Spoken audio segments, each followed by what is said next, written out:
vraiment satisfaite en tout cas que le gouvernement congolais puisse penser aux jeunes Congolais qui sont talentueux et qui sont en demande en tout cas de pouvoir éblouir et briller en tout cas dans notre pays, en France. Donc c'est vraiment une très bonne initiative de pouvoir accompagner ces jeunes talents congolais à atteindre en tout cas les sommets.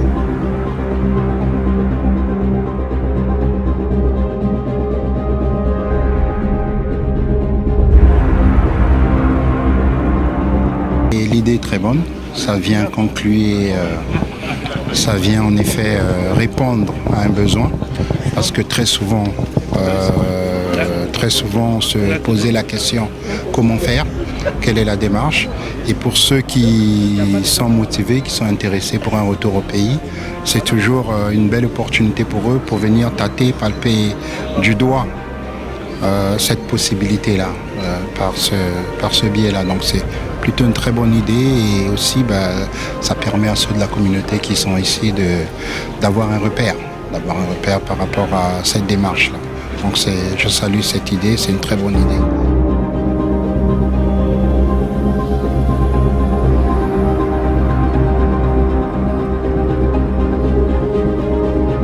En tant qu'étudiants, nous serons très confiants de pouvoir rentrer et de mettre en pratique tout ce que nous avons acquis ici en France.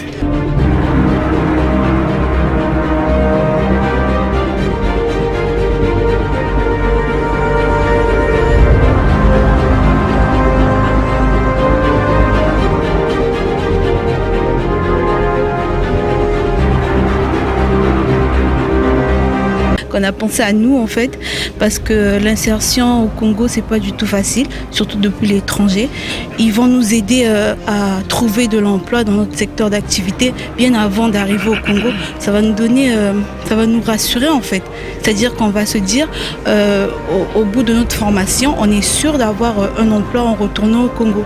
Donc on va plus vouloir rester en fait, on va vouloir rentrer parce qu'on va travailler. Donc je suis vraiment heureuse que le ministre ou même le président de la République ait pensé à nous, les étudiants.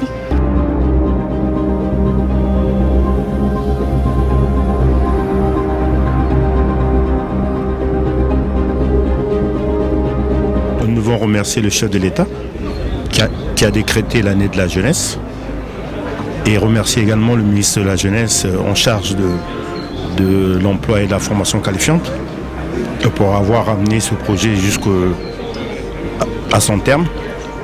Et aujourd'hui, c'est un instrument qui est mis à la disposition des Congolais, de par l'Europe, qui viendront de partout au lieu d'aller au Congo avec toutes les difficultés qui s'imposent. Donc l'emploi est venu à eux.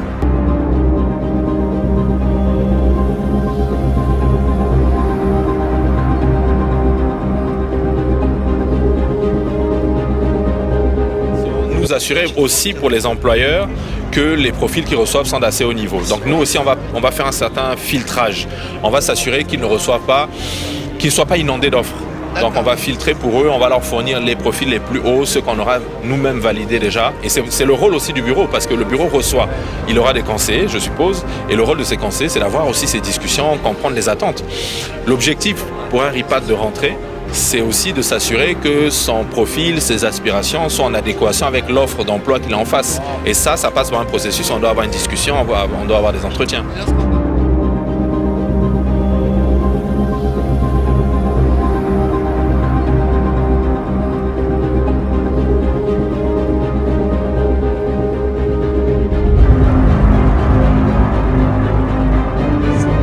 L'inauguration de ce bureau de liaison de l'Agence congolaise pour l'emploi en France marque une étape importante dans la mise en œuvre par le gouvernement des très hautes orientations du président de la République, son Excellence M. Denis Sassou Nguesso, après qu'il a décrété l'année 2024, année de la jeunesse. C'est dans ce cadre que, Monsieur le ministre, votre département a répondu à l'appel du chef de l'État qui avait souligné, je cite, qu'il s'agit d'intensifier nos efforts pour des réponses davantage pertinentes qui impliquent la participation des jeunes et leur assurent une lisibilité plus nette et des dispositions effectives en matière d'éducation, de formation et d'emploi. Pour ma part, je voudrais vous assurer, au nom de tout le personnel de notre ambassade, de sa disponibilité à contribuer efficacement à la matérialisation de cette vision portée ici par ce bureau que vous allez inaugurer. Je voudrais enfin inviter la diaspora à s'approprier cette initiative heureuse qui donnera l'occasion aux jeunes venus par faire leur connaissance à l'étranger d'entretenir une liaison permanente avec le Congo. Je vous remercie.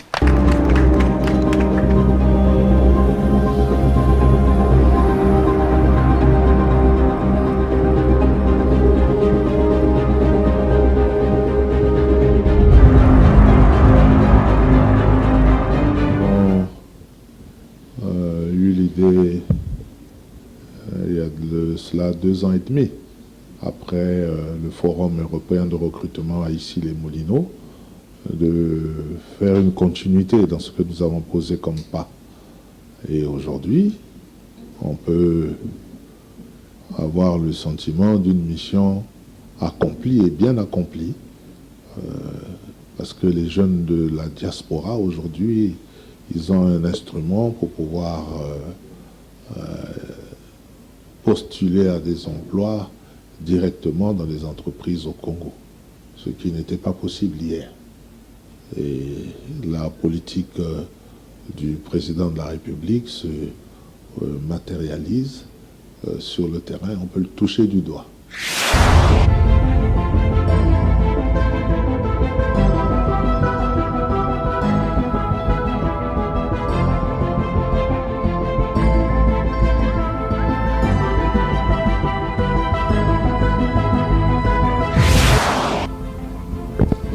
Monsieur le ministre, voilà, Nérat, il a déjà entamé.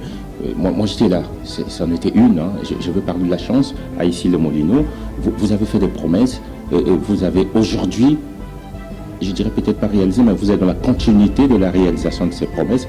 Mais la question qui s'ensuit, monsieur le ministre, est-ce qu'on a à peu près l'idée de quantifier le nombre de dossiers, le nombre de propositions qui pourront tomber dans ce bureau?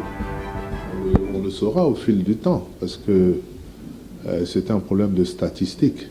Il y a d'abord que le chef d'agence qui sera nommé ici doit pouvoir communiquer pour faire savoir aux jeunes de la diaspora, pas seulement en France. Vous avez bien vu que là, parmi les invités, il y avait l'ambassadeur du Congo en Allemagne, l'ambassadeur du Congo en Belgique, celui de l'UNESCO, l'ambassadeur de France. Ils ont aussi la mission, n'est-ce pas, de faire passer le message aux jeunes gens en fin d'études ou diplômés sans emploi, de venir ici et de tenter leur chance pour trouver un emploi au Congo. Et au bout d'un certain temps de fonctionnement, nous aurons des statistiques, parce qu'il faudra faire le point, de savoir, oui, le tout n'est pas d'ouvrir une agence, le tout c'est de savoir, cette agence a été ouverte au public, est-ce que ça marche, est-ce qu'il y a un engouement des jeunes de la diaspora vers cette agence pour finalement rentrer au Congo. D'ici un trimestre, voire 4 mois, on aura déjà une tendance et on les rendra d'ailleurs publics. Il y a des jeunes qui sont sur la place de Paris, étudiants, qui parfois sont en quête de stages, de formation, rien que pour valider leurs études, leurs diplômes dans les universités d'ici. Est-ce que ceux-là ont aussi cette chance de venir ici pour peut-être 3 mois de stage dans une entreprise congolaise pour une vraie imprégnation et revenir peut-être soutenir ici? C'était le rôle de l'ACPE. L'ACPE non seulement peut trouver des emplois pour les uns et les autres, mais il y a aussi des stages d'immersion pour les jeunes qui viennent parce qu'il a, pour parfaire son CV, besoin d'un stage parce qu'il doit revenir à l'université à Paris de 3-4 mois pour parfaire son expérience. Ça, c'est faisable aussi. C'est ouvert aux jeunes Congolais. Le tout, c'est de savoir. Vous voyez, les jeunes Congolais qui quittent le Congo avec l'ambition de venir ici trouver un diplôme et peut-être rester ici et travailler, Chacun a le choix d'aller où il veut, mais il faut une dose de patriotisme. Il faut une dose de patriotisme. Qu'ils viennent faire les études et qu'ils repartent au pays servir le pays. Le pays a besoin de ces jeunes-là et c'est seulement comme ça qu'ils seront reconnus, utiles pour leur pays. Et je les encourage. Et cet instrument ici est fait pour eux. La préoccupation pour moi, c'est que, vous avez vu, nous sommes rentrés ici, tout le monde est ravi de voir ces bureaux propres, tout est en place, tout marche bien. Et bien ceux qui seront là sont tenus de l'entretenir, sont tenus de faire attention pour que 1 an, 2 ans après, qu'on revienne trouver les choses intactes. Parce que des fois, la maladie de nous autres, les Congolais, c'est de tout abandonner et ce serait dommage que ce soit ça. Il faut beaucoup de rigueur pour maintenir ces lieux dans cet état. À Issy-les-Moulineaux, en 2021, on a vu, il y avait plus de 3 membres du gouvernement. Aujourd'hui, votre collègue, Madame Zia Mikolo, est là. Et moi, je me dis, pour vous, c'est vraiment une opération réussie. Si vous le dites, je dis merci. Et vous êtes sûr que vos partenaires feront l'affaire? Et bien sûr, il faut bien. Madame Mikolo n'a pas fait le déplacement pour rien. Elle vient, elle est venue avec ses collaborateurs. Et ils auront des bureaux ici, dans le cadre du FIGA. Et on va travailler ensemble pour les jeunes du Congo. De même avec le partenaire privé. Et bien sûr, vous avez M. Njombo qui est là. C'est le patron du patronat congolais. Donc c'est important, c'est eux qui mobilisent les entreprises pour nous. Et ils le font très bien.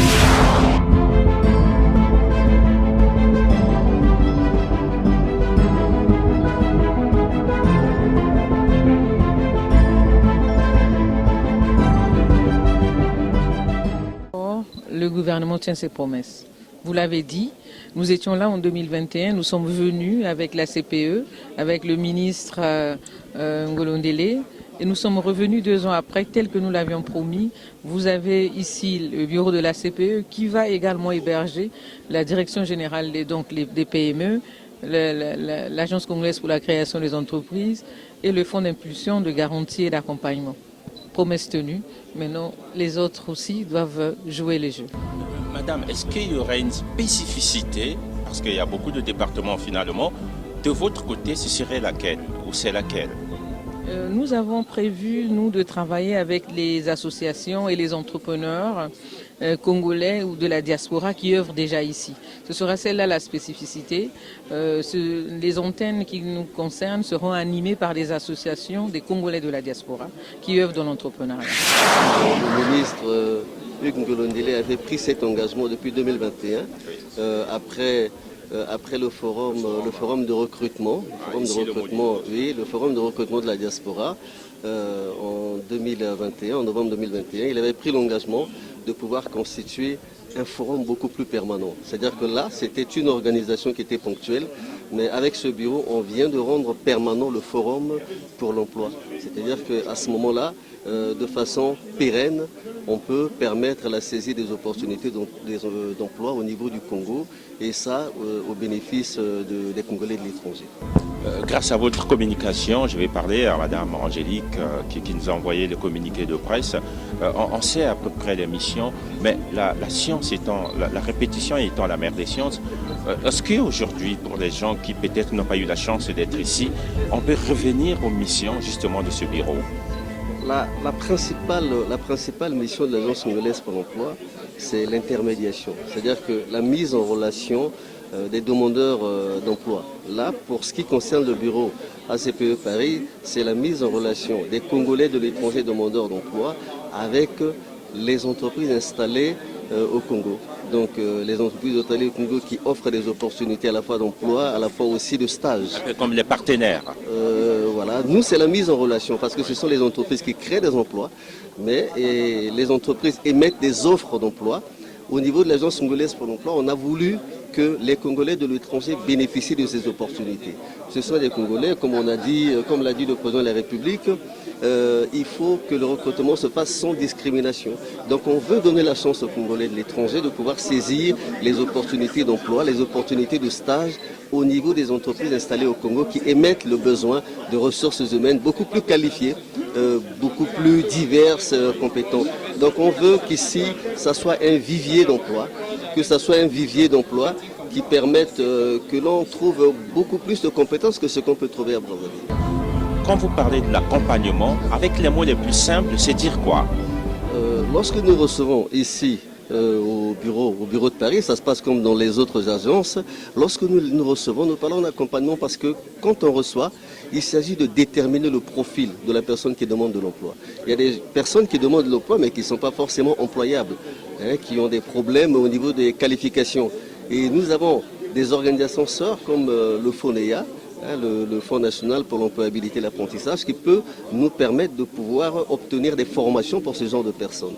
Et nous avons également des personnes qui ont des qualifications, qui peuvent répondre aux offres d'emploi qui viennent des entreprises. Et ça, directement, la CPE prend en charge. Mais parmi les profils des demandeurs d'emploi, on peut trouver des gens qui ont des idées assez créatrices, des idées assez géniales. À ce moment, il s'agit de les aider à élaborer des projets, de les aider à élaborer des business plans. Et ça se passe toujours avec le FONEA. Mais après, on vérifie. Si le projet est bancable, par exemple, le FIGA peut prendre la relève pour assurer l'accompagnement. C'est-à-dire que depuis la demande jusqu'au financement, le FIGA peut offrir un certain nombre de garanties, mais pour des projets qui sont bancables. C'est tout un processus de la détermination du profil et de l'orientation de la personne vers le service approprié, le service habilité. C'est ce processus que nous appelons accompagnement. Et puis le demandeur d'emploi, quand il demande l'emploi, après il faudrait qu'il puisse passer les entretiens au niveau des entreprises. Ça aussi, c'est une forme d'accompagnement. Donc voilà, c'est cet ensemble de services que nous rendons aux demandeurs d'emploi qui se rapprochent des bureaux ACPE Paris. Que nous sommes tout simplement dans la suite logique de ce qui a été fait en 2021. Commençons par le commencement, par exemple, ceux qui ont déposé les CV, ceux qui ont donné leur projet, livré leur projet à vos structures. Est-ce qu'aujourd'hui, on peut en parler un peu? Justement, c'est ce que je disais entre-temps. Le fait de rendre permanent ce travail, le fait d'organiser ce bureau, c'est une façon de dire qu'on assure l'accompagnement de façon formelle. Parce que hier, l'Agence congolaise pour l'emploi n'avait pas de mécanisme approprié pour assurer le suivi et l'accompagnement de ceux qui étaient ici. Vous pouviez hier, par exemple, remettre un CV, vous pouvez remettre une demande. Qu'est-ce qu'on faisait? On ne pouvait que transmettre au niveau des entreprises. Et donc, on n'avait pas vraiment ce suivi-là. Et c'est pourquoi le ministre a voulu canaliser ce processus de la demande d'emploi jusqu'à la réaction de l'entreprise. Et donc il y a l'offre de l'entreprise, mais il y a aussi le fait que nous pouvons prendre des initiatives qui consistent à proposer aux entreprises un certain nombre de personnes compétentes, un certain nombre de personnes qualifiées. Il y a des qualifications et des compétences particulières qu'on peut trouver ici, au niveau des Congolais qu'on ne trouverait pas à Brazzaville. Vous savez très bien que l'offre de formation à Brazzaville est un peu réduite par rapport à ici. Et donc c'est pourquoi à la fois on fait le travail de pouvoir répondre, permettre aux Congolais de l'étranger de répondre aux demandes des entreprises, mais aussi d'aider les Congolais qui sont ici à pouvoir proposer leurs services au niveau des bassins, des grands bassins d'emploi du Congo. Nous avons Pointe-Noire, nous avons Brazzaville, nous avons Ouesso, nous avons Dolisie, et puis il y a un fonds qui émerge au niveau du bois, par exemple. Il y a Ouesso qui a beaucoup de sociétés de bois. Donc il s'agit aussi de pouvoir chercher des opportunités, dénicher des emplois, dénicher des placements possibles, voilà, pour satisfaire les demandes ou les attentes des Congolais de l'étranger. Que je voudrais que l'on comprenne que le service public de l'emploi aujourd'hui est en fait au début d'une grande réforme. Mais pour que ça prenne vraiment de l'ampleur, il faudrait qu'il y ait la contribution d'un certain nombre de consommateurs, des usagers de ce service public de l'emploi. Et je voudrais inviter un certain nombre de personnes qui sont concernées par notre travail, qu'au lieu de regarder de loin, qu'au lieu de regarder de l'extérieur, qu'au lieu quelquefois de critiquer sans toucher du doigt, qu'ils viennent, et là où ils pourront remarquer qu'il y a des choses à approfondir ou à améliorer, nous serons à leur disposition parce que nous sommes là à leur service. C'est leur service, ça leur appartient, c'est à eux de donner avec nous la forme qui convient pour que justement tout le monde soit satisfait. tout ce que nous sommes en train de faire, c'est dans la droite logique du plan national de développement. Au niveau plan national de développement, vous verrez que c'est à ce niveau-là qu'il y a un certain nombre de projets, de programmes qui ont été prévus et qui pourraient faire l'objet d'études de faisabilité, même de réalisation pour certains projets. Maintenant, la complexité de la question de l'emploi, c'est que la question de l'emploi est transversale. Dans tous les programmes, tous les projets, vous avez des emplois qui peuvent être créés. Au final, il y a la capacité des entreprises, avec la conjoncture que nous devons améliorer, avec le service public de la dette, qui peut faire booster les entreprises. Donc, il y a tout ça qui nous permettrait d'atteindre les objectifs que nous nous fixons. On parle de 10 000 emplois, par exemple, aujourd'hui, cette année, mais pour atteindre ces objectifs, il y a beaucoup d'autres éléments qu'il faudrait mettre en exergue. Mais aujourd'hui, on peut dire que tous les efforts sont en train d'être consentis pour que nous puissions aller vers l'atteinte de nos objectifs. Et pour atteindre ces objectifs, ce n'est pas seulement l'Agence congolaise pour l'emploi, mais c'est l'ensemble des agents économiques, c'est l'ensemble des administrations, des entreprises qui doivent en fait faire en sorte que nous puissions trouver des postes pour placer des Congolais, que nous puissions, comme l'a demandé le chef de l'État, dénicher un certain nombre d'opportunités de postes, d'opportunités d'emploi, même d'opportunités de stage qui demain peuvent permettre l'immersion dans l'entreprise. Donc tout ça, c'est le travail que nous devons faire. Mais de façon ferme, on se dit que nous avons un objectif, quitte à ce que nous puissions, la main dans la main, les entreprises, vous voyez qu'ici ils ont été fortement représentés, que les entreprises, que nous-mêmes, l'administration publique, qui a été représentée par 2 membres du gouvernement, donc il y a cette personne, enfin la ministre qui est chargée des petites et moyennes entreprises et de l'artisanat. Et donc tout ça c'est pour dire qu'il y a l'emploi, mais il y a aussi l'auto-emploi, et ça c'est un conglomérat d'efforts. Un conglomérat d'efforts et nous comptons sur tous.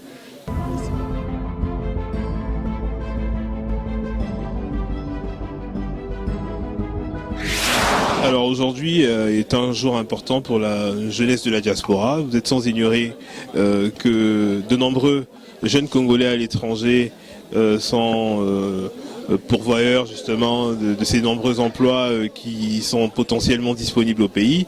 Mais il se trouve que l'interface a manqué pendant longtemps.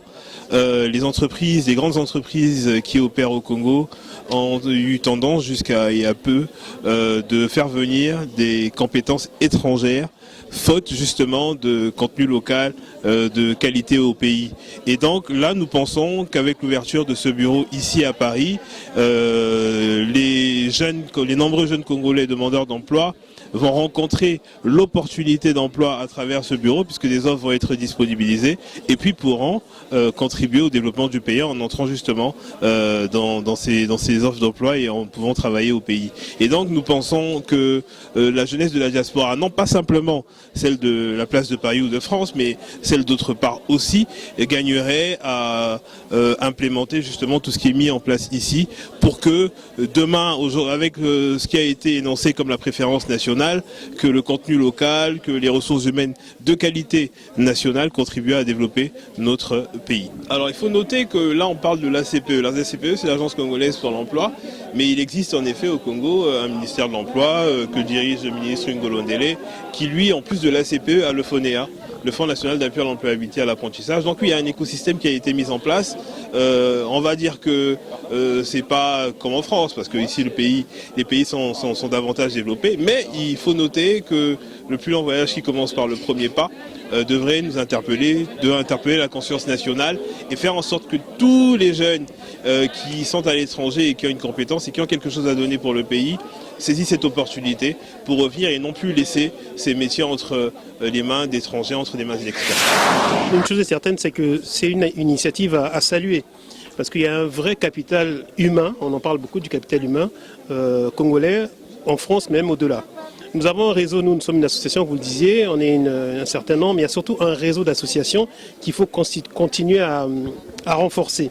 Et c'est la communication auprès de ce réseau-là qui permettra de rendre effectif la mission de la CPE. Parce qu'au final, ce qu'on veut, c'est que ceux qui veulent de l'emploi, ici en France, soient mis en relation avec des entreprises au pays. Et ici, il faut, au-delà de cette rencontre, s'installer sur la durée. C'est toujours ça. Qu'est-ce qu'on fait après aujourd'hui? Des portes ouvertes, sensibiliser l'association. Nous, on a un réseau, on peut toujours se rendre utile, comme d'autres peuvent se rendre utiles ici.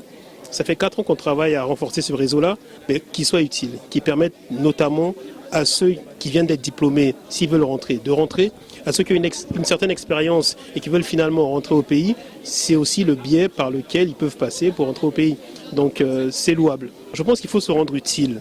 C'est un bébé, comme on dit, qui vient d'arriver.